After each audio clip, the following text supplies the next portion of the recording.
Hello, dear passengers. This is your captain speaking, and we're about to take off for another episode of Adventulina.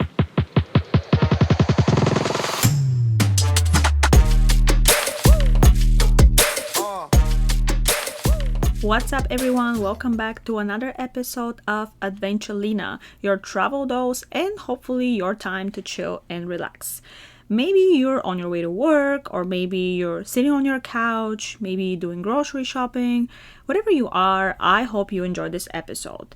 January is slipping away, and it's kind of unreal how literally yesterday we were starting a new year, and now its first chapter, one of the 12, is almost gone. You kidding me? Anyway, hope the first month of 2025 was productive and good for everyone. I know it's a hard period for many with, sticking to your New Year's resolutions and stuff like that.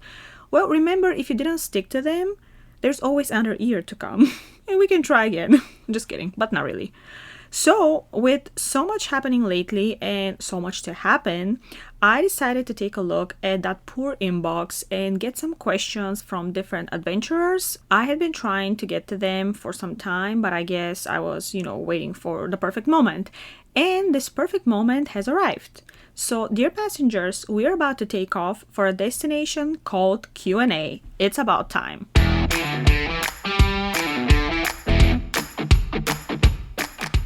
So just like always, I'm gonna say that I will try my best to answer about 10 questions, but because of the way I never shut up, I will most likely only have time for 4 or 5. You know me, guys, you shouldn't be surprised at this point. So first one is actually the oldest question I received, and I'll just go with it as I feel bad for, not doing Q&A for a while. So the first question is, I want to travel often, but I'm only off on weekends, and I think it's not worth it to go just for a night. Do you go on short trips? And if yes, what's the shortest one you've been on? And was it expensive? Oh, baby girl or baby boy, I don't know. Let me see. Shaima. I assume it's a girl. So Shaima, I ain't saying no to any trips. If you call me in the morning and you want to drive 5 hours to a place where we're gonna stay, 1 hour and drive back, you better let me know what time you're picking me up. Those short trips sometimes are the best adventures. And who cares if it's a day or 10 days? I'll take anything. Longer trip doesn't necessarily mean better, Of course, the bigger the destination, the more time you need. But there are tons of places that you can hit just for the day or for the weekend. I don't know where you live, but for example, here in California, a weekend is absolutely enough to go to a national park or a state park, to hit a new beach or to do a hike. There's so much to do for weekend trips here, it's insane. In my opinion, if you see cheap tickets and it's not that far away, so you have some decent hours to spend there, you go, girl. Who cares if you only stayed for a night or didn't even stay overnight? I usually don't like going back to destinations. I've shared that before, so sometimes even if I have time and it's cheap, I wouldn't really want to go to a place I've been to because I've already seen what I've wanted from it and I'm not that excited. I would rather see something new and spend my money on something new. Their destinations, though, they're close to San Francisco and they happen to be affordable, so I somehow end up there at least once a year for one reason or another. Las Vegas, for example, is one of them. And now, speaking of short trips, I think of one of my Vegas trips, one of my Vegas visits, which might be actually my shortest trip ever. Maybe even shorter than my layover in Doha, Qatar 5.5 years ago. So I will try to make the story quick. I at least promise to try. I really like Usher. He reminds me of my childhood and the time when my friends and I, started going to clubs and partying, which, yes, we were in middle school, but we started doing those things way earlier in Eastern Europe, but different topic. Anyway, I love Usher and I had been waiting to see him for many years. My list with bands, singers, concerts in general, people I want to see was getting shorter and shorter, but I still hadn't been able to cross Usher off it. After the Super Bowl this year, actually last year, oh my god, I'm still not used to say 2025. After the Super Bowl last year, where Usher performed at the halftime, which I of course enjoyed a lot, I was thinking, damn, when am I gonna be able to see this shit live? And literally a little after that, he announced his tour, and I was, hell yeah, finally. So I had been waiting for him to go on a tour, as for the last couple of years, if not more, he had been doing the Vegas residency. For those of you who don't know what this means, it's an exclusive show line of a specific band or singer who only performs at the specific venue in Las Vegas, without performing anywhere else. So for months and often years, certain artists can only be seen there. Of course, the exclusiveness of the show bumps the price all the way to God and back. So losers like me are very unlikely to attend, if you know what I mean. Of course you do. So all I have to say is that back in 2022, if I'm not mistaken, I checked for Usher's residency as I really wanted to go. Not only the tickets were about $800, $900, but there was something that I had never seen on a ticket until then. And as you know, I spent half of my time on Ticketmaster, TickPick, Vivid Seats, whatever. So the ticket was about $800+, and it said in the description, and I'm not even joking, I really regret I didn't take a screenshot. It said, artist not guaranteed to show up. I was like, what?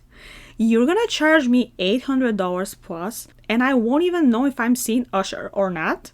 I don't think so. Not that I was considering buying the ticket, but still, what the hell? If I'm paying $800 plus, I not just want Usher to be there, but he better be close and he better perform to me specifically.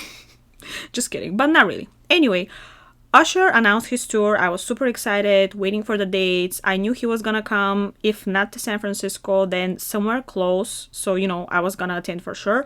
And I was right. He had 2 dates in Oakland, right across the Bay Bridge, and it was perfect. With 2 dates, I could pick the cheaper one, and I could even go to the music festival, Portoa Fest, that happened to be the same weekend. So it sounded like a great combo. But the universe had a different plan for me, and don't get me wrong, it was hell of a plan, way better than any concert. So I got to go to Bulgaria, and Usher plus the music festival kind of went to hell. And I don't mean it with regret or anything, just priorities, But the psychopath I am, I'm getting really distracted from the main question, I'm so sorry, but I already started the story, so fuck it. The psychopath I am, once I came back from Bulgaria, I decided to just check.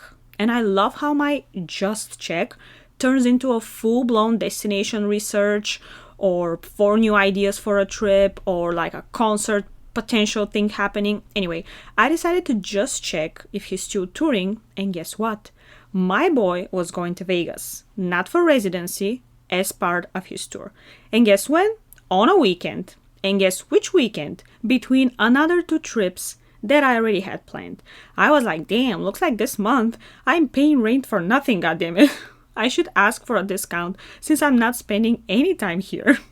However, a weekend trip with all expenses for hotel, flights, and a concert ticket can be pricey in Vegas especially, despite how close it is to San Francisco. But your girl got lucky. So first, tickets for the concert were actually way cheaper than the ones in Oakland. No surprise, we're talking about Bay Area.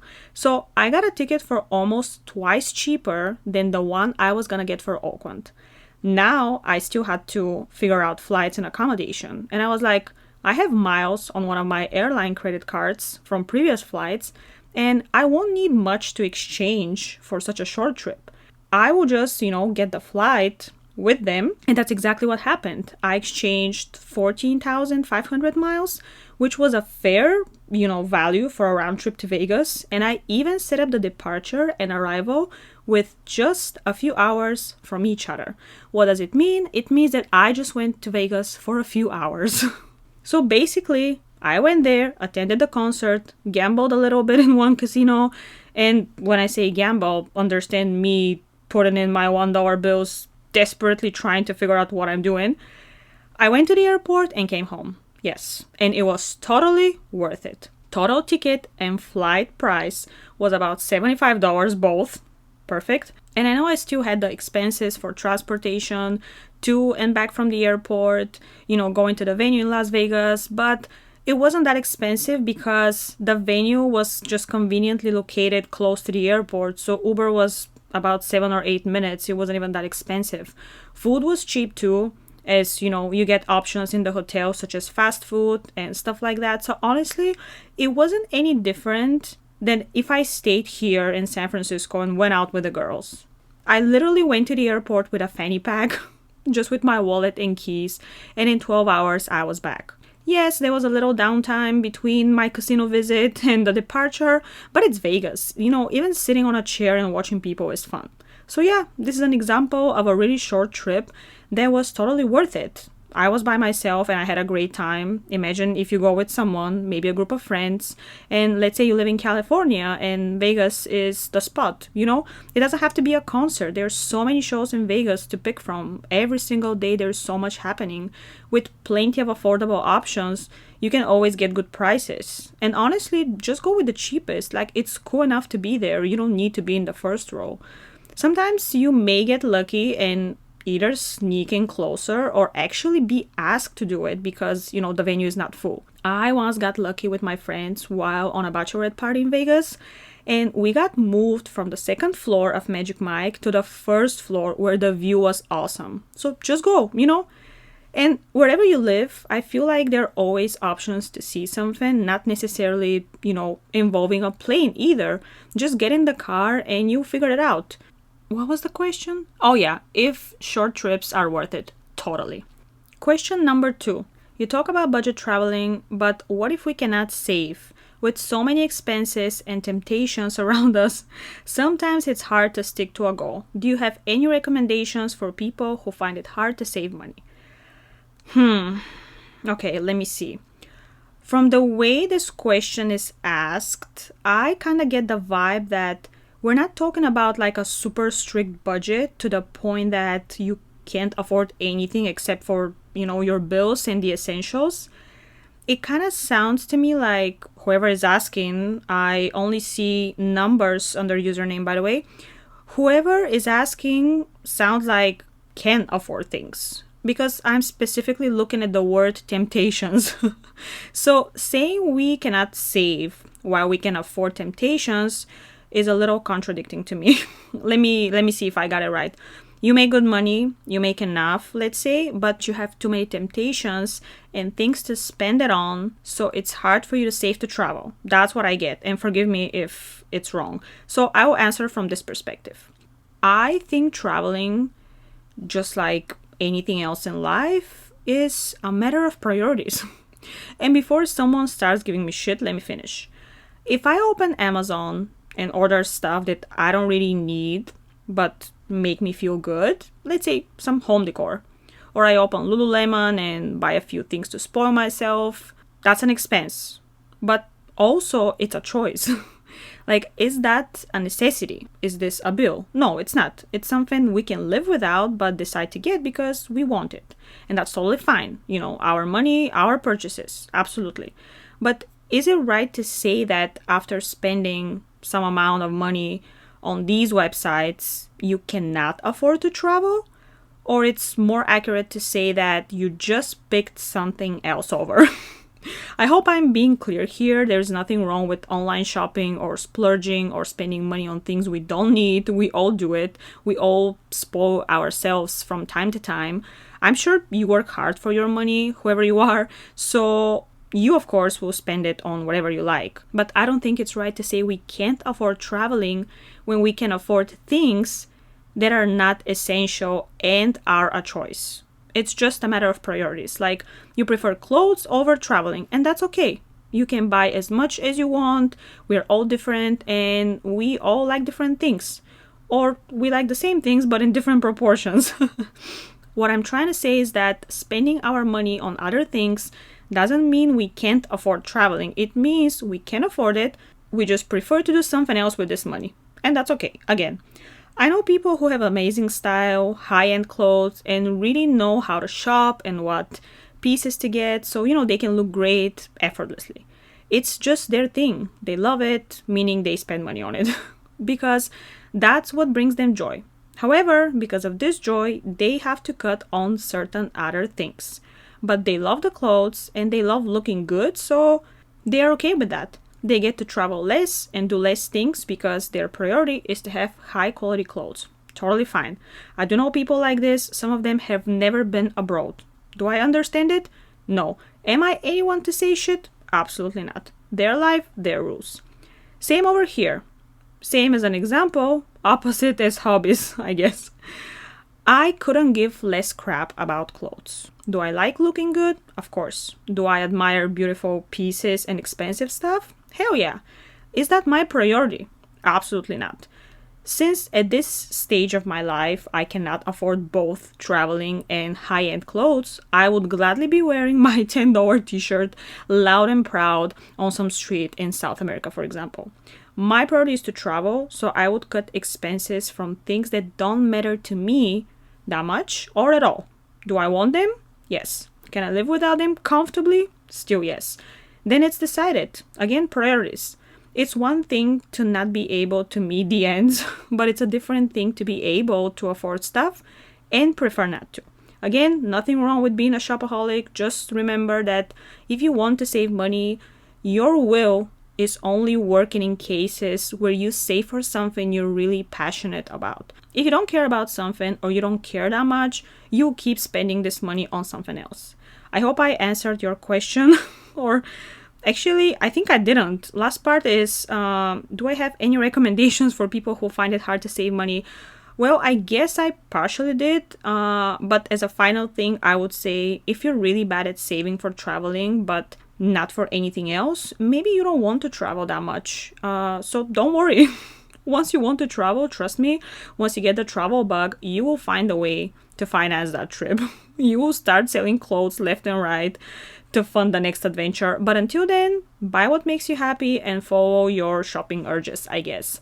If you want to get more information about saving for traveling, I do have a whole episode in season 1 called turning hacks into flights or airplane tickets, something like that. Look it up and listen to it. Okay, next one. If you can give one packing tip, what would that be? I've said it before. I think it was pretty recent even in the Pack Right Not Light episode. My main rule that I stick to and the one that saves me so much time and space is pack outfits, not clothes. I'm going to Bolivia in 10 days and I already know everything I'm taking with me. This is because I have researched the weather for the specific month I'm going and because I know what we are doing and where we're going every single day. We have bus tickets, accommodations, and tours booked, so we know our itinerary for every single day, which is extremely helpful to know how many outfits I need. Knowing that, I can pack things that I can mix and match, such as tops and pants or different jackets. That way I know I'm not gonna wear the same outfit. Not that I'm that kind of person, but I love looking different in my photos. That doesn't necessarily mean I have to wear, different things every day. I can just combine them differently. So yeah, that would be the thing I'm repeating the most when it comes to luggage. You'll be surprised how much time and space it actually saves. Next one. How do you decide where to travel next? I feel like the decision is so overwhelming that I end up not knowing if I made the right decision. Oh, that's a tricky one. My bucket list, for good or for bad, is as long as the day is. So I never run out of ideas simply because I want to go everywhere. And there's a lot of that everywhere that I haven't explored yet. Of course, at some point, you gotta put some order in this poor mind and you gotta make some decision or at least establish some way to decide. Deciding where to go next is a combination of many small details: your availability, your budget, your nationality, your preferences, the weather. I think the time we have for a certain trip, a vacation time in other words, pretty much acts like a first level narrowing down. Let's say you only have a week, so that automatically excludes destinations on the other side of the world, for example, that need at least 2 weeks to be explored. Why spend 2 full days or plus to travel to and back and only have about 4 days to explore? On top of that, such a further destination means a big time difference, so it will be even harder and less worth it. Budget is another factor for many of us. You guys know I always travel on a budget and, save from whatever I can before I take off so I can have more to spend there on experiences and activities. That's the only thing I don't save from, tours and stuff like that. So, consider your overall budget. Check prices for a few destinations you want to see and you will know if any of them fit in your budget. Any travel restrictions would also be a factor to consider. Do you have enough time to prepare the documents to go? Are you allowed to visit? Do you need to take any vaccines? Maybe, it takes time to get them. Weather too. You may have time in December, but your dream is to visit a specific country during the summer. And their summer is between June and August, let's say. So it wouldn't work. I feel like if we have the time and the money, it becomes a little harder because now you have too many options. And good luck with that. If you're like me and you want to see everything, you have to come up with some kind of decider game. Is that a thing? I think I just created a game, or at least a name for it. So a few times in my life when the indecisiveness had shown up, is that a word? I don't know what I'm talking about today. Anyway, but a few times in my life when I would be really indecisive, I wouldn't be able to take travel decisions. So I would ask for help by doing a couple of things. First, and I'm not joking, write down on a piece of paper the destinations you're trying to pick from. Mix them up and without looking, just pick one. Whatever it shows, you have to go. Or, at least these are the rules. But since this is not even a real game and we can do whatever we want, I have another rule for you. Once you pick the piece of paper and see which destination you selected, you will immediately know if you're happy about your luck. Because sometimes we think we want a couple of things the same way and we think we cannot pick. The truth is that we always, or almost always, like one of them a little better. And we realize this when we end up having the other one. So in this case, if you're wandering between two destinations and you pick the one that you don't feel absolutely excited about, that's your sign that you need to go to the other one. I feel like our reaction says it all, and our reaction kind of makes the choice for us. I also use something called a fortune wheel. Damn, I'm getting pathetic, but I have to share this. So there's a website that literally has a fortune wheel for people to play games, or maybe people to choose random stuff. It helps when you want to leave the decisions to the destiny, I guess. So what I do is I add my destinations, the ones that I cannot decide between, and I just spin the goddamn thing. Or I actually click the mouse since it's a digital fortune wheel. And that's it. It's decided for you. It's fun to do it with more destinations because the suspension grows more and more while the wheel is, starting to spin slower, and it's fun. Literally the last time we were deciding between Brazil and Bolivia, we just couldn't decide. Like, it was so hard. So we just spin the goddamn thing and the fortune wheel decided for us that we were going to Bolivia. Actually, for the last few months, I find it kind of easy to decide where to go, and I should thank my friends for that. Why, you may ask? Because here in San Francisco, my friend circle is 90% immigrants just like me.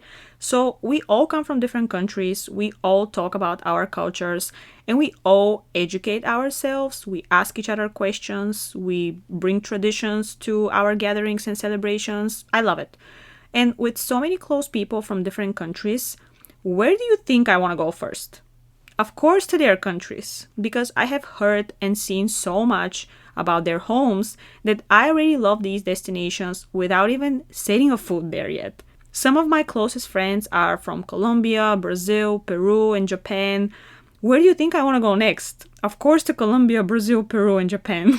Would I want to go there if I didn't have friends from these countries? Absolutely yes. These countries would still be high on my bucket list, but maybe I wouldn't rush to visit them because they wouldn't mean that much to me without friends who come from these lands. So if you have international friends, I think the decision will be very easy for you. You love your friends, you want to see where they come from, and if you have been there, I guess return to the fortune wheel advice. But I would say it doesn't matter where you end up going. No trip will be wasted time. You will regret no trip. So just go. Sometimes, a destination can surprise us. And I think I'm gonna just do one more. I somehow managed to keep it a little shorter than I expected, so you guys should be proud of myself. Just saying. Last one. What's your funniest plane experience? Oh my god. Uh, I for sure have had some funny moments. Maybe nothing crazy to the point to mark the whole trip, but oh, on the top of my head, last year we were heading to Palm Springs. So on the day of our flight, the line at the TSA was huge and it was going very slow. At the time, we didn't have clear, so we were just waiting like everyone else on the line. It was Saturday around noon. The airport was packed. All the lounges had a waiting time of 40 minutes plus, so we had to eat whatever was available after we passed TSA. I'm not a picky person. When I'm hungry, I'm like a dog. I would eat anything. But God, there is just something that doesn't feel right about having a greasy ass burger for breakfast. I'm sorry. Maybe if you're hangover, but that wasn't my case. On an empty stomach, first thing in the morning, I kind of hated it, but I had to do it. You know, it was the only place around and the only one that could prepare our food as fast as we needed it. So we were waiting to hear our names for the order and we were literally watching people boarding our plane. The boarding had started and we were still on the upper level waiting for our food. We had already paid, it had been enough time for them to have prepared it, but it wasn't ready yet. And after most of the passengers boarded our plane, I was like, fuck it, like let's ask if the food is going to be ready anytime soon and let's just tell them that we're literally gonna miss our flight. So we decided to split. I went downstairs to stay next to the door and make sure we had time to board, and my boyfriend just stayed in the line to wait for our order. And we were starving, like that wasn't a great way to start a trip at all. And I made it to the gate and asked the flight attendant. She said we had a few more minutes and I felt better because, you know, at least one of us was there. And also the restaurant was literally above the gate. Like I could see my boyfriend waiting for the food and he could see me waiting for him. So in a few minutes, I see him coming on the escalator holding a huge paper box similar to, I don't know, like 18 donut box, you know? I was like, what the hell is that? We're about to board a plane for a flight that only allows us to have personal items. And we're getting on that shit with a box full of food with the size of a carry-on. I was literally crying. It was ridiculous. I was absolutely sure that the flight attendant would be like, what are you doing? Like, you know, this ain't some picnic. So I expected her to pretty much not let us in, because as much as we want to play the card with, you know, food from the airport is allowed on board, this was not just food. This looked like a whole lunch for multiple people. I just thought that, you know, they didn't have time to pack it better since we were in a hurry and they just gave him the first box, I guess a big one. Because like, why would you give someone such a big ass box for 2 burgers and fries? I just didn't understand. But the flight attendant, you know, she started laughing and said something like, oh, someone's hungry, and immediately just let us in with absolutely no problem. And since we were late, we were among the last people to board the plane. Our seats were towards the middle of the plane, I want to say, so we had to walk in front of everyone with this big ass box, obviously full of food for literally 1 hour flight. People were probably like, what the hell, so starving, like they brought breakfast, lunch, and dinner for a 1 hour flight. And people started joking after they saw us with the box, and I'm not even gonna tell you how much effort it took for us to just sit in our seats. Just holding this shit and navigating between seats and windows, it was hilarious. Then we finally sat and fastened up our seatbelts, ready to eat. We opened the box, and there's 6 different items, only one of which is ours. Like 6 different meals. The box was full of burgers, fries, fried chicken, nuggets. We were like, what is going on here? I guess in the hurry they gave us someone else's order and we ended up having 6 meals instead of 1. It was more than clear that there was no way for us to eat all of that by ourselves, so my boyfriend just started offering to the people on our row. And it was so funny because it sounded like he was selling them. He was like, hey sir, would you like some nuggets with fries? People started looking around and the smell was everywhere. Like literally the whole plane smelled like McDonald's or Kentucky Fried Chicken. I don't know. Some people were like, hell yeah, I can have some. Other people thought we were weirdos. But at some point, the whole row of the plane was eating in boxes. There were burgers and fries left and right. It was so funny. It honestly made our flight, and it was cool to share this with strangers. We started talking to other people, and next thing we knew, we were already arriving. And it's amazing how great of a conversation starter can a huge box with burgers be. But yeah, I think this is one of the recent fun stories, and I think with this little story, I can safely say I did my best to answer as many questions as I could without spending 35 minutes just on one of them. So thank you guys so much for writing in. I'm excited to do another Q&A session, and I promise I'll try to answer more questions. So hit up the inbox at evelina@adventulina.com or fill in the form on my website adventulina.com. Stay tuned because my next episode is landing shortly, and until then, bon voyage!